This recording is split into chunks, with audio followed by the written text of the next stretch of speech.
Should be.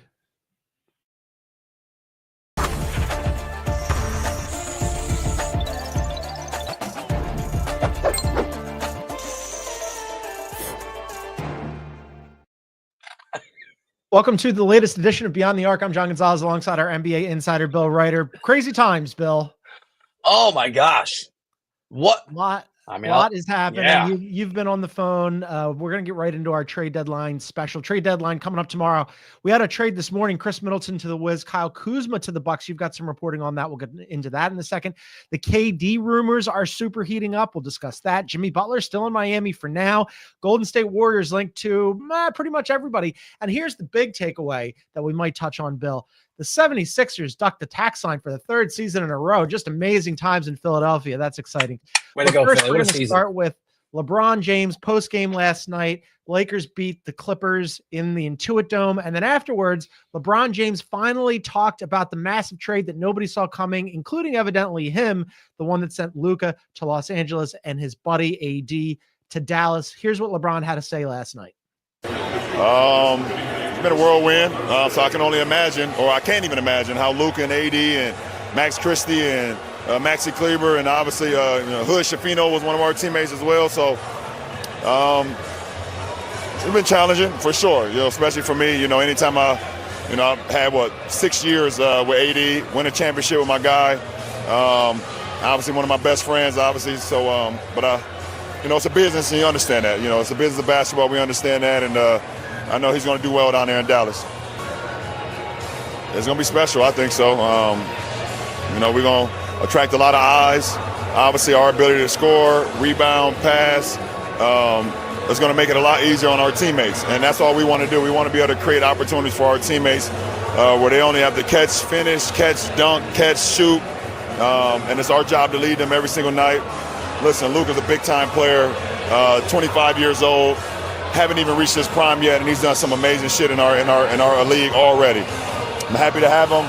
LA's happy to have him, and it's still a little bit surreal, honestly, to be honest. A lot of different ways we could go with this, Bill. He calls it challenging, shouts at his guy AD. Then all of a sudden, you see him laughing with Luka on the bench, and he's praising Luka, and rightly so. What was your takeaway from this? So obviously this trade has happened, and we know it's happened. But I don't know about you, John. For me, there's been sort of waves of realization for me, right? Being at the press conference, like, wow, Luka's a Laker. And seeing LeBron and Luka there and sort of laughing and covering their mouth was the first time it sort of hit me. I'm going to see those two dudes. We're all going to see the vibes. We're going to see those two dudes on the floor together, and they look like they like each other. And on Saturday, he's Luka's scheduled to make his debut for the Lakers on Saturday, provided that there's no setback today when he plays 5-on-5 for the first time since Christmas. So, okay, I have to do everything. I have to preface everything, right, with LeBron now. So just let's do this in context, okay? Mm-hmm. I like LeBron James. I don't care if he doesn't like me right now. That's part of being a journalist. He has a history of not being factually accurate that other people, the internets, would call lying. There's like websites behind it. And it's true that sort of when you're a power player, you can't always tell the truth. So I don't know what he knew or didn't know, but I sort of found myself more inclined to believe him when he was talking to Jared Greenberg, which I think has huge implications. I know we've discussed this a lot and I've written about it, but I'm sort of my major takeaway last night. And then he had a post-game scrum, which I thought was pretty interesting too, that I finally caught up on, where he talked about, if I didn't want to be here, I'd waive my no trade clause and get up out of here. There's a world. Look, did he really find out at dinner? I don't know. Do I think he was the mastermind 4 weeks ago? I don't now. I've never known. My main takeaway, John, is I think this was the Lakers doing it without LeBron's certainly involvement and probably permission. And I'm not sure I'm buying knowledge, but I think that's a really interesting takeaway. And I'm fascinated how sort of LeBron and responds going forward to what is the right basketball move. But, it's a basketball move that doesn't necessarily put LeBron front and center, even though I think it's good for him and his chances. That was my takeaway too, that I think that the Lakers decided to do this independent of LeBron, and he probably got a heads up, around the time that it was happening. And now, seeing him sitting on the bench with Luka, the vibes looked good. I think those two guys will play just fine together. Don't forget, this is a Lakers team that, with AD on the shelf recently, has played pretty good basketball. I know that we've been critical of them, and they have more work to do too here, Bill. I mean, they need size for sure, and they need somebody to play in the front court because they have no centers. Apologies to Jackson Hayes. However, as we sit here and record this the day before the trade deadline, they are 29-19, a season high, 10 games over 500, just one game back of fourth place, the Denver Nuggets, just 2 games back of third place, the Houston Rockets, who blew a game last night in abject fashion. All I'm saying is, like, Luka is a very good player. He looked like he was in shape. I think their skill sets will mesh just fine because they are really good offensive, talented, make your teammates around you better players. I'm sort of in on this and really excited to watch it on Saturday. I'm getting there. And I was thinking about this. This is so obvious, but I think we've all been inundated with the holy bleep of this, that it's sort of hard to process everything, even the obvious things. One of the reasons I thought the Lakers would be a little less likely to be as successful as this run before the trade was because I kept thinking, well, eventually Luka's going to get healthy and Luka's going to be on the Mavs with Kyrie and the Mavs are going to be a threat. The Lakers are a better basketball team today than the Dallas Mavericks, which is just a further indictment of Nico Harrison. By the way, the Vegas odds absolutely, and how they've shifted for each team to speak to that. Sure. So the Mavs aren't catching them. And can I also say, this is like sort of a random stream of consciousness. I know Luka's a big guy, and it kind of struck me when he showed up at the press conference yesterday. He's a sitting next to LeBron. They look like they have the same body type, and I was just like, these are two. It just crashed down on me. And I know there's 2 superstars, and if the vibes are good, they're gonna be so good together. Yeah, I think they are going to be so good together. And it really speaks to how talented Luka is, because in this whole thing, everybody pretty much universally, with the exception of whatever's going on in Nico Harris's brain, was like, yo, that's a really great trade for the Lakers and not a great trade for the Mavericks. And the Mavericks got back a guy in Anthony Davis who, yes, while 6 years older than Luka Doncic, made second team all NBA last year and was first team all defense, and just got back from the Olympics where he won a gold medal as one of the best players on the best team ever assembled. Anthony Davis is an incredible player, and yet everybody was like, I don't know about that trade. I mean, here's my comparison. So I have I love ScoJo is my, it's like, if you're dating a beautiful, wonderful woman, she's not beautiful or wonderful if you decide to break up with her because Match Point Scarlett Johansson decides she's interested. Match Point. That's a deep cut, but that is a dated reference. I've seen that movie. But she is a wonderful actress in the film, John. Sure, I was going to tell you this too. I this morning, and we're on the West Coast, so it was god awful early. You East Coaster sources. I talked to somebody from the NBA who knows LeBron really well, who's higher up at their team, who doesn't. Right, they're not with the Mavs, they're not with the Lakers. They don't know what happened. But they made, I thought, a really interesting point about, they're like, look, because I was asking, do you think LeBron knew? Do you think he had a say in this? And he goes, I don't know. But, it seems like he didn't. I bet he did. And I think Rob just did this. But the point he made, so I said, well, do you think he's going to be put out? And this guy who knows LeBron really well, I thought it was interesting. He says, look, I've had to manage. He was in a team that had a former LeBron. He used to overlap with LeBron. Because he's not easy to manage in terms of the ego, but he's amazingly easy to manage in terms of the basketball. And he goes, Bill, you have to separate the reality of the sort of what you, Bill Reiter, would call a diva or whatever it is from the basketball genius of LeBron. And his point was, he is capable of simultaneously being pissed off internally at the Lakers for not including him because he wants to be a decision maker, and separate that from, he's going to understand immediately, but especially when they play together, how great Luka is and how easy it becomes for LeBron to win. And he referenced that there were tensions at times in Cleveland, but LeBron was on the floor, was able to put those things aside when he was frustrated with David Griffin and really David Blatt. There were real frustrations, and I covered that team with the Heat, and they still made 4 finals. So his point was, LeBron being pissed off at the Lakers and Pelinka having more power now, and LeBron having a chance to win a championship with Luka and embrace it. He's like, they're not mutually exclusive. It can be both, and it probably is. I think so too. I'm really fascinated to see what Rob Pelinka does before tomorrow's deadline, 3 p.m. Eastern time. As I mentioned, they need defense. They need size.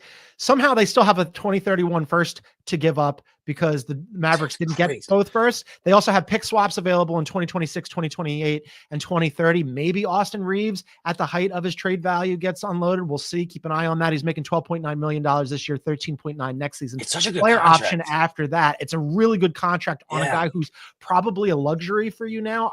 If you can hold on to Austin Reeves and then also add some front court size guys that could be out there. Nikola Vucevic, maybe Miles Turner, who's a much better defender. I like Miles Turner. Is still, I like Miles Turner a lot. Yeah. Maybe you could pry him away from the Pacers. He's been just sort of like swirling around the Lakers for years. I know, you're right. I don't have that on me, but me either. Yeah. There's a number of centers that they could use that could potentially become available. So we'll keep an eye on the Lakers going forward. We had a trade earlier to Vooch has 20 this year and next, apparently. Producer Aaron, what does Miles Turner have? Let us know about that too. Same thing. Miles Turner signed a 2-year, $41 million deal. Okay. It looks like, so 20-ish, 19, 20. I like Miles Turner. I think he's a free agent though after this year. So it's a loaner, right? Isn't he a free agent after this year? Yeah. Okay. That may be that. Well, I mean, you'd have to have some assurances that he'd want to stick around, but I think the chance to play with Luka and LeBron would be pretty good. Live in LA. That sounds pretty good to me. All right. So we had a trade earlier this morning. The Bucks made a deal. The Bucks get Kyle Kuzma and a 2025 second round pick. The Wiz get Chris Middleton, AJ Johnson, a 2028 pick swap, which actually ends up being the less favorable between the Bucks and the Blazers because the Bucks already swapped that pick. And then what this does is Kyle Kuzma decided to reduce his trade bonus. So this gets the Bucks under the second apron. Now they can aggregate salaries. So they might not be done here, Bill. Yeah. Look for something like maybe a Pat Connaughton, Bobby Portis combo on the way out. They combine to make about $22 million per year. Plus the Bucks still have a 2031 first they can throw into a package. It looks like the Bucks are going to make another move here. On the face though, if I'm the Bucks, like, okay, it sucks that you got to move on from Chris Middleton. Kyle Kuzma's not having a great year. Now another pick goes out the door. I mean, it feels like this is a little bit desperation mode. I mean, I had this conversation with another source yesterday who's a cap guy, right? Like he's the cap guy for one of these teams. And his point to me was, because I asked, are you going to have more of these Luka-like deals because of the aprons? He goes, no, you're misunderstanding it. What you're going to have are teams are going to dip into the second apron for 1 or 2 years. And then those that realize they've made a mistake are going to have to scramble to get out of it. And I think that's exactly what Milwaukee's doing. And it's not a lot of reporting, but was texting with someone with the Bucks earlier. They were nice enough to confirm the Shams report, which is sort of like confirming the sun is shining, but whatever. Thank you for doing that. And they just said, look, this gives us flexibility. We like Kuz, which means no, they don't. I mean, Kuz is just the piece that allows that to happen. Yeah. And somebody else texted me, look, they're going to go get their third guy now and try to make this run, because there was, I don't want to bring it up because I already got, I don't want Giannis to call me an effing liar. So watch the video, Giannis. There has been in the last few days, I've had some people that were the people that told me that months ago that there was sort of this hope that Giannis could be available. These same people were texting me like, keep an eye on, this summer, if things go badly, of all this movement, it might be a sign to Giannis. You got to go if the Bucks don't do a good job for you. And so this gives Milwaukee a chance to go get him somebody else. And one last point that a source pointed out that I had forgotten about. In a Bradley Beal sort of Jimmy Butler trade, there was a lot of legitimate thought that maybe a move that could make sense, if you can get Beal to agree, would be Beal to Milwaukee, because the Heat had legitimate interest in Chris Middleton. That unless it's the Wizards are going to ship Middleton now, but that obviously doesn't involve the Bucks anymore. So there are some people who think maybe this suggests the possibility that Milwaukee is like, we don't need to be desperate for Bradley Beal. Now we've got some flexibility. We can go get somebody else.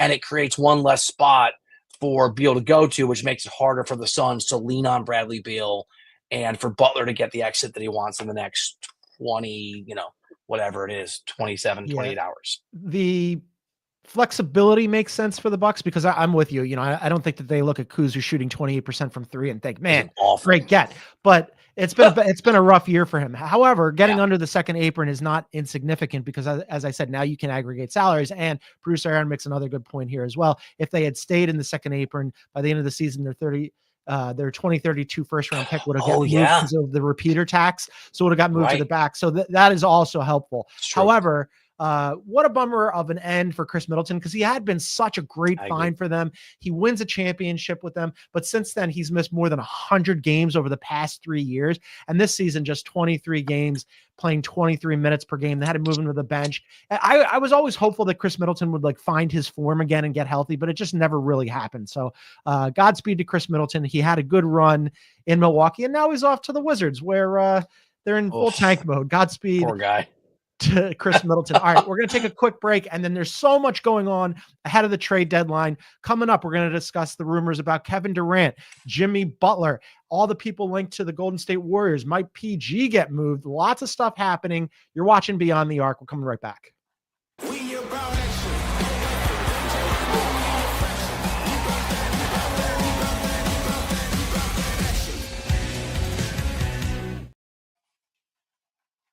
All right, welcome back to Beyond the Arc. A reminder, we are also a podcast. You can get us wherever you find your favorite shows. Please download, subscribe, leave a review, and then on Spotify, if you look below the play button on the Spotify app in full screen mode, you can leave us a comment. All right, KD, Bill, 72 hours ago, an idea of like KD maybe being moved.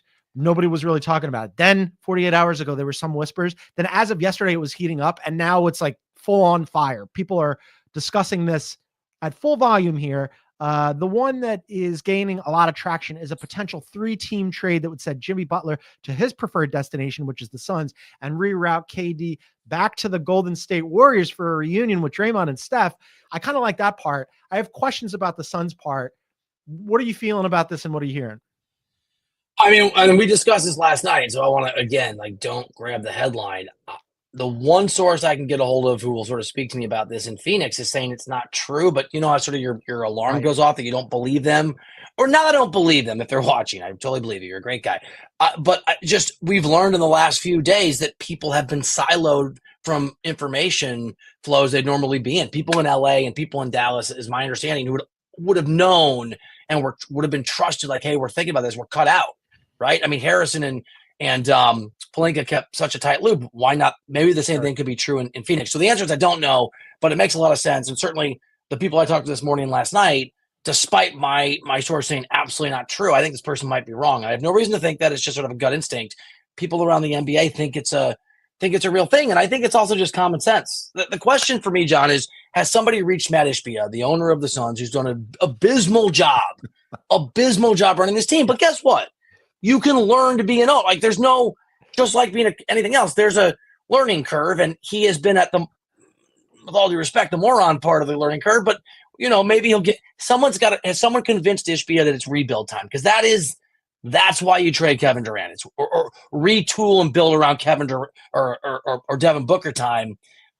I have trouble believing Ishbia has become flexible. But maybe. I have several questions about this. All right. So as we record this, the Suns and the Warriors both have the exact same record, identical 25 and 24 records. They're tied with the Sacramento Kings as well. So from a KD perspective, from a Golden State Warriors perspective, sure, I would love KD to end up with the Warriors. I think KD would like to end up on the Warriors. That seems like a better situation right now. If you were the Suns, I have a lot of questions about this thing. Number one, Mark Stein wrote this too. And he said he asked around why the number one question he was getting is, if KD is moving on, why would the Suns want Jimmy Butler without KD? It doesn't make sense. And the response that Mark Stein got was, no one I asked has been able to answer that. I saw that. I don't have an answer for it. You don't have an answer for it. Mark Stein doesn't have an answer for it. Only Matt. I do have an answer. Okay. Maybe Ishbia's an idiot when it comes to basketball. That brings me to point number 2 that I brought up last night. If all of a sudden they've decided to pivot and they're going to move on from KD, well, just not even a week ago, they flipped their 2031 unprotected first round to Utah for 3 marginal back end of the first round draft picks. That was ostensibly a move to offer and dangle in a trade for Jimmy Butler that you would then pair with Kevin Durant and try to make some sort of a playoff push. If you're going to move on from KD, then the Jimmy Butler thing doesn't make sense, nor does it make sense that you just unloaded that draft pick. Pick a lane. None of it makes sense. And by the way, this is where, like, when again, absolutely not true from someone who is in the know, is pretty strong. It is pretty strong. I just don't feel good about it. So I'm not reporting it. I don't think we should feel good about anything 1,000 times over. Because I don't think the Suns know what they're doing. It seems like it's changing, not even day to day, Bill, but by the hour. Here's the other thing that I think is worth noting and sort of doesn't make sense with some of the reporting. It's all confounding.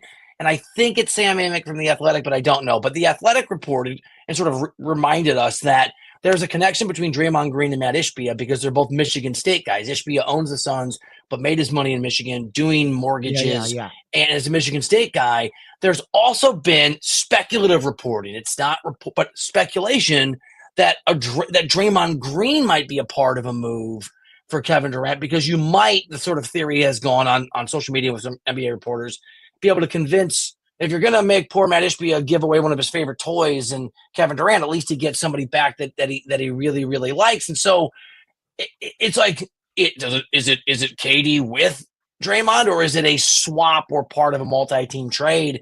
It seems like if the speculation reporting out there is true, and there's really something going on with KD, it feels like the Suns are throwing shit against the wall, excuse my language, and just seeing what might stick out there. Yeah, that's what I'm saying. It seems like they're just like sort of oscillating back and forth between various ideas, whatever's popping into their head here. I wonder how much of this is KD maybe thinking about, like, the grass could be greener here. If in fact the KD does say, yeah, you know what, I'd like to opt out, I'm going to put my hand up here, and it's not the Warriors. You and I also discussed the Rockets. Now, they had gotten control of the Suns' future draft picks because down the line they thought, okay, maybe Devin Booker will want out, and then we can just give the Suns their draft picks back and we'll get Devin Booker. You and I had previously said the Rockets shouldn't make any moves. Just see what this thing is. Do an OKC type of situation and just like keep your powder dry really good. If KD is available, though, do you then reevaluate it? Maybe, but I'm going to quote your guy Mark Stein back to you, because Stein in that same thing said the Rockets aren't going to go for Durant. If I read that right, that they want to see what they have. I'm pretty sure. And I don't blame them for that. I mean, plus they just got Jaden Springer today, so now they're super loaded. Yeah, now they're off and running. Congrats to the Rockets. Yeah, no, and I keep saying this, but I think the Thunder are the model. And last year, the Thunder didn't go and try to get whoever was available, and they let it sort of. Now the difference is the Thunder already have their MVP level player who can not just be the best player on the floor, but can take over games. Right? Can go, like, when it's go time. You know what Shea can do. The Rockets don't have that clearly. Right, Presti went out and got Shea as part of the trade with the Clippers that sent PG out, and so has had time for that to sort of incubate and that guy get to that level. But I mean, I don't know, man. Is Amen Thompson that guy in a year or two? He might be. Not that you would never trade him, but I'm being patient. If I'm Kevin Durant's the exception to almost every rule for me, but I'm not trading a lot if I'm the Thunder or I'm the Rockets to go get Kevin Durant. That's for the Rockets. They've got a bunch of ancillary pieces that have some redundancy there, right? I mean, like, I like Tari Eason a lot, and I like Cam Whitmore, and I like Jay Sean Tate, but like, do you need all 12 of them? Like, maybe a couple of those guys in a pick or two. I don't even know what are trades even anymore after Luka went down. Like, I have no idea what any value is. Mikal Bridges goes for 5 first-round picks, but Luka is now a Laker. I don't understand. Rudy Gobert for 4. Let me restate it. I'm not trading Kevin Durant if I'm those two teams, unless I'm dealing with Nico Harrison or his equivalent somewhere else. Right? Yeah. Sure. If Nico calls up James Jones, like, let me give you some advice on how this should work, I'm in if I'm anybody. Yeah. But assuming that right, there's good decision-making on both sides, I'm not trying to spend the price. Considering how Phoenix has been run recently, I mean, they do have a Bradley Beal no-trade clause on the books, so yeah, that might be the scenario where you go, okay, yeah, I can get something from the Suns. Right. And Only Morale, you're absolutely right. You've come to the right place. Amen Thompson is absolutely a star. I love watching that kid play. All right, let's talk about Jimmy Butler. Chris Haynes reported that Jimmy Butler told the Heat that he's in shape and he's ready to play, and that Jimmy said, hey, when you've got another team you've got a deal in the red zone, let me know and we'll talk. And then Chris Haynes also reported that when that happens, that team will be granted permission to speak with Jimmy. Well, the caveat to this is that Chris Haynes reported that no team has yet asked for permission. So we're still in a situation here where we're not pretty close to 24 hours away from the end of the trade deadline, and Jimmy Butler is still a Miami Heat. If I'm Pat Riley, I got to get this thing done, because the alternative is, what do we do with Jimmy at 12 or 3:05 Eastern tomorrow? By the way, Jimmy Butler's sort of I'm open to anything is me saying, hey, Riri, if you're interested, I'm open to maybe hanging out, with you.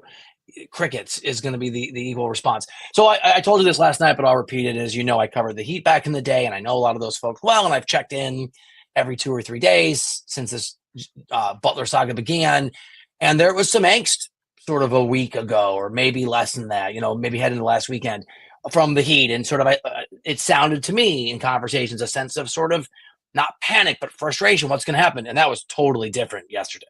It was it's going to be what it's going to be. We feel good either way. If he goes, he goes. If he doesn't, he doesn't. I told you, I think that they think they've positioned themselves in a position that if he stays, they can require him to do what they expect. And that if he doesn't do that, then they feel like they've got a lot more latitude to suspend him if he misbehaves without pay, and that they'll be believed because of the misplaying and the shoot around incident. That said, they also will tell you they have the same record basically with him as without him. I think it's exactly the same now. Yeah. The 500 team. Why not, if you're Riley, in that case, if that's part of your comfort, is like, we don't really need him, we have the leverage over him, why not trade him for something? Like, why not just go get something? Yeah, trade him for something. And I think this is such an obvious addition by subtraction situation where, like, all of the drama and the way that the team chemistry has been affected, it's time for look, we've gotten a lot of run out of this. It's been tremendous content. Kevin Love has gotten tremendous content out of this. But I think at some point, Kevin Love has. Yeah, you stop like thinking about the memes and the content as a positive and go, all right, let's actually focus on getting back to Heat culture and just like excising this problem. I have one thought on that note. Go ahead. One team has been willing to engage in so substantive conversations are different than making calls, right? One team has been willing to have substantive conversations. We know now from other reports, that's the Warriors. And that has stopped because Jimmy wouldn't sign an extension. Right. I just think it's interesting. Like, I don't know anything, I haven't reported.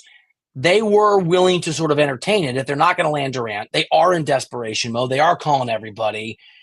It wouldn't be the most shocking thing on earth if they circled back to Jimmy in the next 24 hours to see whether maybe his tone has changed as it relates to an extension, because he is desperate now and the Warriors are desperate. And so I don't think that's an impossibility, even though the latest had been that they stopped talking. I am glad that you brought up the Golden State Warriors because aside from all the players that have been rumored, pretty much everybody has been linked to the Golden State Warriors. So we're going to take a quick break. And then on the other side, we'll talk about the Warriors in desperation mode and all the different players who have been potentially linked to them. That's coming up next. This is Beyond the Arc. Don't go anywhere.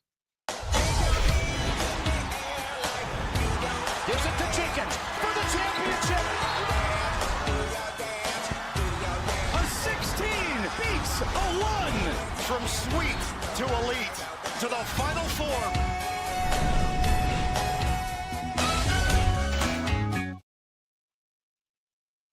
All right, welcome back to Beyond the Arc. I want to thank everybody joining us on YouTube. You can find us on YouTube at Beyond the Arc CBS. Hit the like button, leave a comment, subscribe, and there's a little bell symbol. If you click on that, you will get notified when we go live. You want to do that because, as everybody knows, the trade deadline is absolutely nuts. We're going to be hopping on with any major trades. We'll also have a trade deadline post-reaction extravaganza tomorrow around 3:30 Eastern.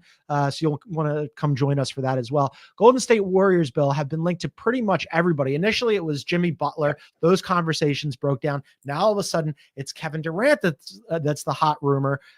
Then there are a whole bunch of other options that have been mentioned as sort of backstops, sort of backup options. One of those was Brandon Ingram. He has an ankle injury. He's out since December. Yeah, out since December 7th. He's played just 18 games this season. Shams reported that the Warriors inquired about Paul George. We can get into that. Mark Spears reported that they inquired about Vucevic and Miles Turner. Dennis Schroeder evidently might be available as well, according to Spears. Basically, the Warriors are like, yes, we are open for business, but I'm not sure that they know what direction they're going in here. Yeah, I mean, and this makes sense because there's only so long left that they're going to have an opportunity to win with Steph Curry, if that opportunity still exists. And it does. I think if you brought in Kevin Durant, you have an opportunity. They're parallel tracks, process. Only one of those tracks worked. The other didn't. And so they're desperate teams are desperate. But I said this to you last night on our live pod. I know you know, but for people watching, making phone calls is not the same thing as substantive conversations. Yeah, right? Fair.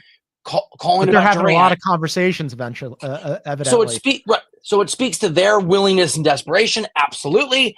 The question becomes: is there someone on the other end of any of these phone calls who are willing to make a deal? And the answer is probably yes. If the Warriors are desperate enough that they're willing to go, I guess Paul George or maybe Ingram will get healthy and Brandon Ingram, then maybe I would just warn the War. I don't think the Warriors have been as well run as people think they have been. I think they've had Steph Curry, and they've done good things like Steve Kerr coming in and what. But I would just be leery that you panic here and make the wrong move because you can't get who you want. We are 2 weeks removed from Steph Curry giving various comments about, hey, I don't think that, we're a one player away and, the franchise, we don't want to leave the cupboard bare. I'm paraphrasing here, but essentially saying, like, I don't think that we should be big players at the trade deadline because we want to make sure that the coffers are still full for after Draymond and I decamp. 2 weeks on, 24 hours roughly from the trade deadline, the Warriors are linked to everybody. They woke up and they're like, people are making moves. Luka's in LA. Maybe we can get Kevin Durant, or if not, we can get the discount Kevin Durant, Brandon Ingram, who doesn't play basketball anymore. What are we doing here? Can I also point out that Steph Curry's window doesn't end now? He's not on a goodbye tour, and so LeBron James season.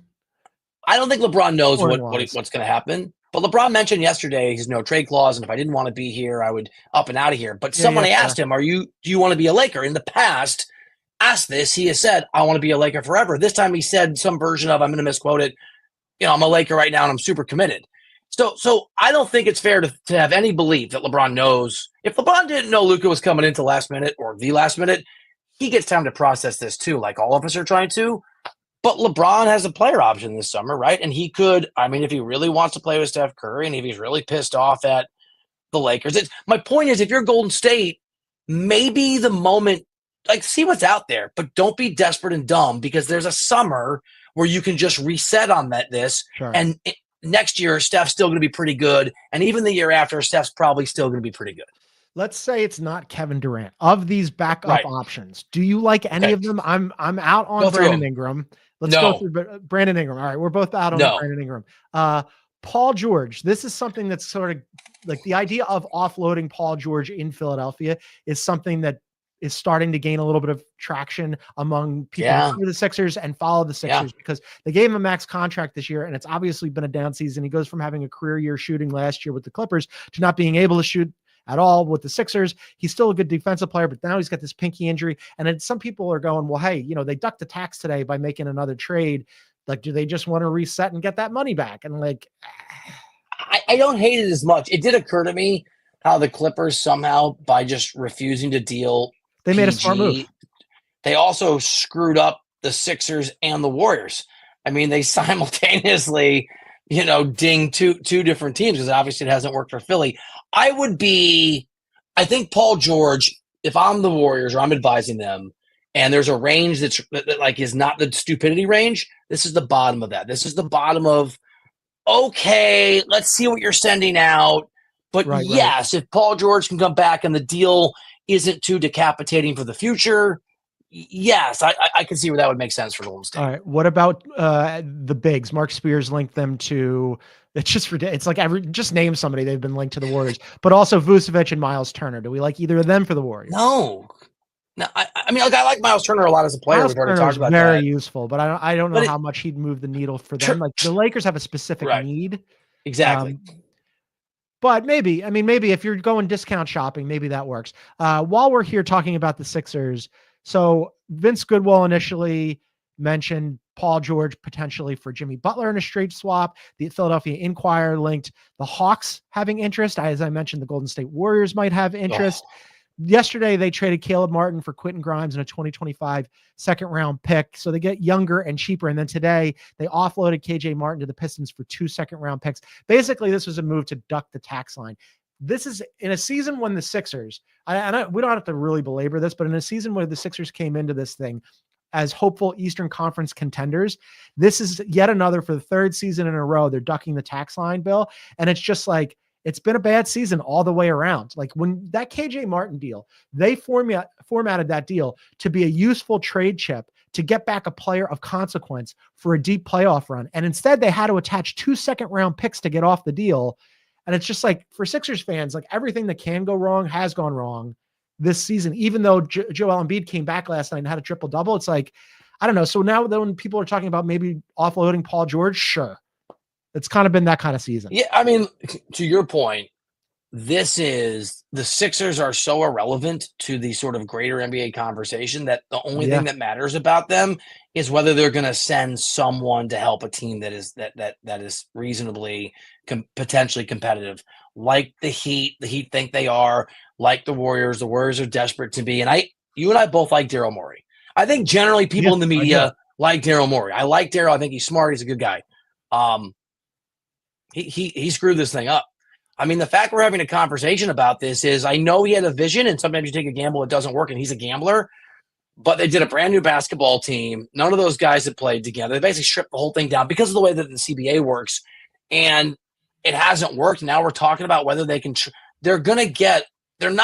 They signed PG, and they're not going to get the return that they should because they're not dealing from a position of strength. It's a hot mess. I still would have done what they did. I was advocating for it, but now at the trade deadline, what this all is just math gymnastics, right? You're ducking under the cap, the salary tax again. And that's just like, okay, it's tidy business. Now you're under the first apron, so you have access to the buyout market. Maybe you sneak into the play-in because, as we mentioned, the Bulls are probably going to move Vooch, and they already moved Levine, and like they're probably going to fall off. But it's like, sure, like none of this is fun.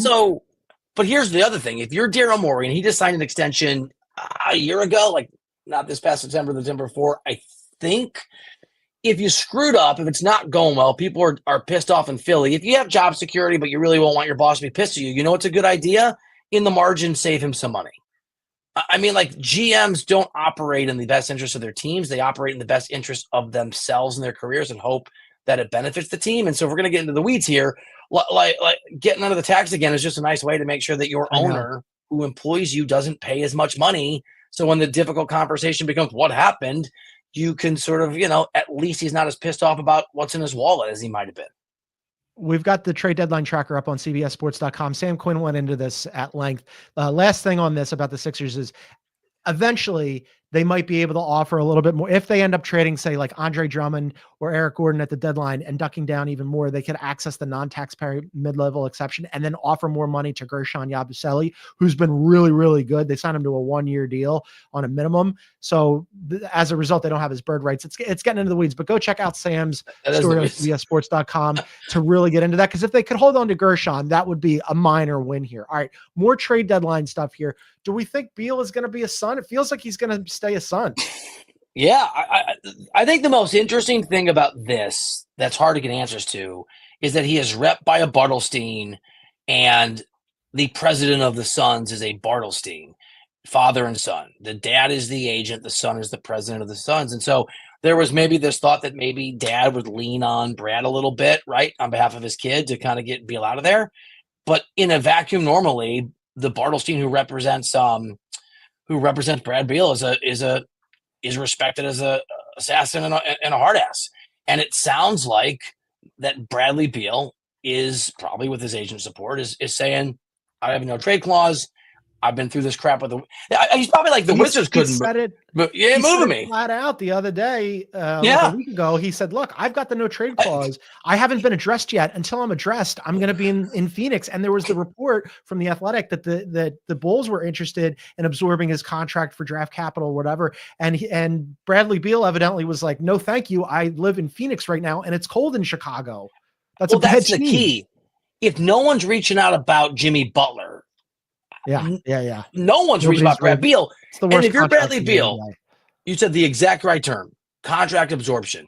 Bradley Beal doesn't have any interest and shouldn't to go to a market, especially where it's cold, but any market, Toronto, the Wizards, Chicago, Detroit. Any of these places that are Detroit. I mean, Detroit's at least sort of like, I don't think he'd agree to go, but they can at least feign competitiveness, right? Like they can absorb it. They also have young. But if you're so Detroit might be the one place if you're the Suns and you're well run, but you are the Suns, but you're not well run, where you try to sort of through the Bartlestein connection say, hey, this isn't just offloading you. These guys are young and great, and they need a leader and blah, blah, blah. But most of these teams Bradley Beal shouldn't want to go to. Why would you want to leave the Phoenix Suns, which at least is currently constructed are play-in-ish, right? They are a competitive-ish basketball. They play meaningful games.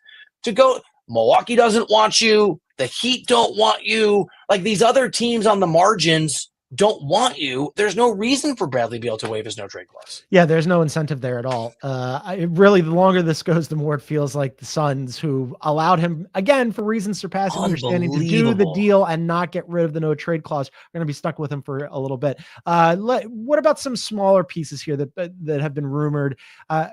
I know that, I bring up Jordan Clarkson. There's Bogdan Bogdanovic. There's Utah has John Collins and Walker Kessler. Do any of these smaller pieces do anything for you? I like John Collins a lot. And obviously Clarkson provides shooting and offense where teams that make sense. I think part of the issue is we thought Jimmy Butler was going to gum up the works a little bit as we waited for Bradley Beal to decide, and it kind of did. And then Nico Harrison broke the collective brain of the NBA, because how do you not? I can't decide if this sort of idea that KD is potentially available is because GMs, including people I've talked to, executives, think it's true, or there's just a mania now. It's like a gold rush, right? If your neighbor strikes gold, everybody runs to the river, even if it's not. I can't tell, but either way, if people are curious about KD, everyone's going to save their powder for that. And any other, and I don't think LeBron's getting moved. He said he's not getting moved, but I mean, why wouldn't you call, right? Like, why? So I just think that whatever these sort of deals in the margins are going to be the very last minute, because everybody saw this Luka Doncic gold rush and are thinking, all right, maybe if Durant's available, if I'm missing some other crazy name that's available, let's save our sort of maneuverability and what we want to do to see if there's any of these big names that are out there. This is a little bit of a deep cut NBA hardcore nerd thing, but let's just talk about it real quick anyway, because the Blazers, normally we'd wrap up with team of the night. I'm just a little curious about the Blazers at the beginning of the season were identified as a team that would end up moving some players, right? Like, why wouldn't you move some players? You're going to try to hardcore tank. You've got 25 bigs and DeAndre Ayton. Like, what are you doing on that team? You don't really need him, or Robert Williams. Bill, the Blazers won again last night. They have won 5 in a row and 9 of 10. They beat the Suns 2 nights ago. They beat the Pacers last night. They are now 4 games back of 10th place and a play-in spot since Christmas. Let me hit you with this. 7th in defensive rating. In the last 10 games, they're 1st in defensive rating. I have no idea what are the Blazers doing? Do you know what it looked? There's some differences, but you know what it reminds me of a little bit, although the team I'm about to reference had happened later. It reminds me of the Rockets last year, where the Rockets were young and guys like you thought they were interesting because you watched a lot of hoops and you knew. And then at the end, I think a little bit later, I think it was like post All-Star game, if I remember right, the Rockets were amazing at the end of the season. And they made a push for the play-in. And I remember the podcast being like, wow, John's been saying how interesting these guys are forever. And now they're putting it together. I'm not as convinced that they're as well run and as good as Houston, but we've seen young teams in the past kind of figure it out and be surprising long after we think that they're relevant. This is what one of my buddies said to me last night, that they're just young players starting to figure it out. I'm still kind of not sure about Scoot Henderson with the Rockets last year. Right. I could watch them and go, okay, Alperen Şengün is really good at basketball. Amin Thompson is really good at basketball. There's some useful pieces here. I see the plan. Anthony Simons, okay. DeAndre Ayton is I like Simons. Yeah, he's fine, but Scoot Henderson, what are we doing? I'm not sure. Denny Advia, okay. There's some pieces here that I guess could be potentially useful. I'm just not sure what they're doing long term. And the reason why I'm bringing this up again is that why wouldn't you want to unplug, say, DeAndre Ayton or Robert Williams? All 5 teams, Bill, all 5 teams in the East, they're not currently in the play-in, have worse records than the Portland Trailblazers right now. And coming into the season, I would have never guessed that. I would have guessed for sure the Blazers would be one of the worst teams in the NBA, along with the Utah Jazz, and would be super tank city for Cooper Flagg and all these other guys that are coming up in this draft. And now it's all right, maybe you have a chance to potentially challenge for a play-in spot, but to what end? And don't you want to maximize your odds? And why aren't you trying to offload DeAndre to anybody who would take him? Wow. So Scoot over the last 10 games, I look, because I'm not a big Scoot. It's not bad. 15 and 6, shooting 44% from 30 over. I know. What is in the water in Portland? So yeah. So I think that I haven't talked to anyone in Portland, so I'm just speculating, but I think not the counter argument. I think their view would be, hey, we want these young guys to learn what it feels like to win and to have a sense of belief. And there's a line here. And if you go too long, and some of those young guys have been there for a while, if you go too long and you lose, you learn to become losers. And I would counter with, hey, let's see what my guy John Gonzalez just said on Beyond the Arc. Because you're right. Like, just DeAndre, you will never get more potentially for DeAndre Ayton than you can get right now. Yeah. For Jeremy a couple teams Grant, in anybody? big. Jeremy, Like, right, you can still be somewhat competitive. Yes. And Ayton sucks. Can I say sucks as NBA insider? Yeah, I'm not a big Ayton guy either. If you are committed to this whole like let the young guys win type of deal, and Chauncey's out there coaching them up, okay, fine, go win some games, but at least do me a solid on the tanking front and move off of Jeremy Grant and DeAndre Ayton and Robert Williams, please and thank you. Thank you for coming to our TED Talk. We really appreciate it. As we said, a lot of things happening before the trade deadline tomorrow at 3 p.m. Eastern. If there's a massive trade today, very likely that we will hop back on YouTube and have an emergency short pod. So be sure to click that little bell symbol on YouTube and you'll get notified when we go live. Absent that, tomorrow, right after the deadline, Bill and I will be on CBS Sports HQ at 3 p.m. Eastern. That's our streaming network. We're going to have a big show there. And then after that, we will be back live on YouTube at about, we'll call it 3:30 Eastern. So again, you can find us on YouTube at Beyond the Arc CBS. So a lot of Beyond the Arc NBA trade deadline content coming your way over the next day or so. For now, that's going to do it for us. So for our NBA insider, Bill Reiter, I'm John No team of the night? Or we're skipping team of the night? Are we you want to do team of the night? Okay. I think Aaron said we're both picking, we're rubber stamping the Lakers. What are we doing? I just wanted to get a great somebody. We don't have to, but somebody. Sorry to interrupt you. Somebody on social media. I should have remembered who. I love X, even though I hate X. I mean, I really hate it, but there are some. And you're on Blue Sky. Someone just. I just wanted to. Whoever it was said it's really nice of the Clippers to build another home arena for the Lakers here in LA. I mean, the Lakers are having such a great week. They absolutely throttled the Clippers last night in their brand new, beautiful building that I love. And Luka was laughing it up and LeBron was laughing it up. And are we both taking the Lakers here? Lakers. Yeah. All right. We're both taking the Lakers. Yeah. All right. That's going to do it for us. So for our NBA insider, Bill Reiter, I am John Gonzalez. Thanks for tuning in, everybody. We'll be back soon.